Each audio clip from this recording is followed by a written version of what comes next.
आरव अपनी पुरानी साइकिल को व्यस्त बाजार से गुजारता है। उसके चेहरे पर थकावट का भाव है। कंधे पर एक अखबार का थैला लटका हुआ है। थकान के बावजूद आरव की आंखें सपनों से चमकती हैं, क्योंकि वह ध्यान से एक टूटी हुई घड़ी की मरम्मत करता है, हर कीमती पल का मूल्य करता है। उसकी निगाहें एक दिलचस्प पुरानी दुकान की ओर खिंचती हैं, जिसका पुराना साइन बोर्ड इसे टाइम म्यूजियम बताता है। आरव समय संग्रहालय में प्रवेश करता है, जहां उसे अतीत के अवशेषों से भरी अलमारियों के बीच एक पुराने दुकानदार का दृश्य दिखाई देता है। अजीब पुरानी घड़ी ने आरव का ध्यान खींचा।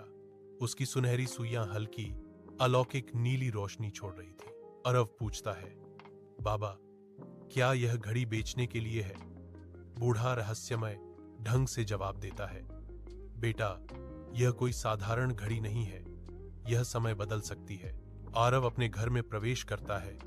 उसके हाथों में एक घड़ी है।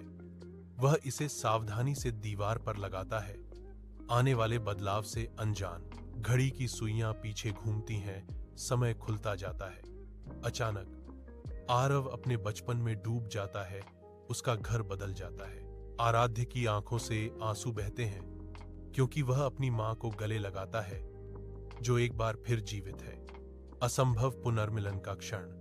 आरव ध्यान से एक पुरानी घड़ी देखता है, जिसकी नीली रोशनी उसके चेहरे को रोशन कर रही है, जो अतीत का संकेत देती है। जैसे ही वह घड़ी घुमाता है, एक अचानक बदलाव वर्तमान को विकृत कर देता है, जो समय के माध्यम से एक यात्रा के लिए मंच तैयार करता है। कमरा बदल जाता है। उसके बचपन का एक कोमल दृश्य प्रकट होता है। उसकी मां उसे प्यार से खाना खिला रही है। आरव एक भविष्यवादी घर में कदम रखता है। चिकना डिजाइन एक परेशान करने वाली शून्यता को छिपाने में विफल रहता है। शांति विलासितापूर्ण स्थान में गूंजती है, जो इसके उजाड़पन का एक ठंडा प्रमाण है।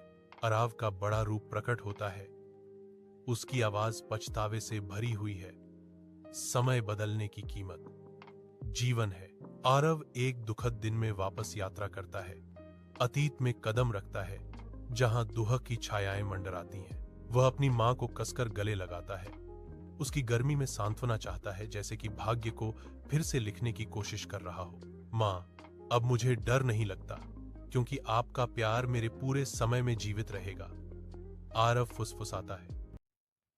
आरावण के कमरे में धूप की किरणें आती हैं, धूल के कणों को रोशन करती हैं, जबकि बूढ़ा आदमी अपनी मुस्कान के साथ समय और झुर्रियों का नक्शा लिए अन्वी के साथ बैठा है। आरव एक दराज से एक पुरानी घड़ी निकालता है। अन्वी पूछती है, दादाजी, ये घड़ी बंद क्यों है? आरव अपनी आंखों में चमक के साथ जवाब देता है, क्योंकि ये सिर्फ उन्हीं के लिए चलती है जिनके दिल में सच्चाई होती है।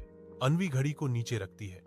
एक नरम नीली रोशनी निकलती है, क्योंकि वह वर्ष 3025 में पहुंच जाती है। उड़ते शहर और भावहीन चेहरे भविष्यवादी शहर को भर देते हैं। एक विशाल प्रयोगशाला वैज्ञानिकों को ऊर्जा स्रोत के रूप में घड़ी का उपयोग करते हुए दिखाती है, जो समय को ही कैद कर रही है। अन्वी घड़ी को कसकर पकड़ती है। उसका चेहरा दृढ़ है, क्योंकि वह घोषणा करती है, अब यह शक्ति किसी की नहीं होगी, मैं इसे मुक्त करती हूँ। एक तीखा नीला प्रकाश प्रयोगशाला को भर देता है, फिर सब कुछ गायब हो जाता है, जिससे आरव अकेला रह जाता है और घड़ी चली जाती है। आरव जागता है और केवल एक पत्र पाता है। एक गंभीर घोषणा उसके दिमाग में गूंजती है, दादाजी, आपने मुझे समय जीना सिखाया, अब मैंने इसे मुक्त कर दिया है।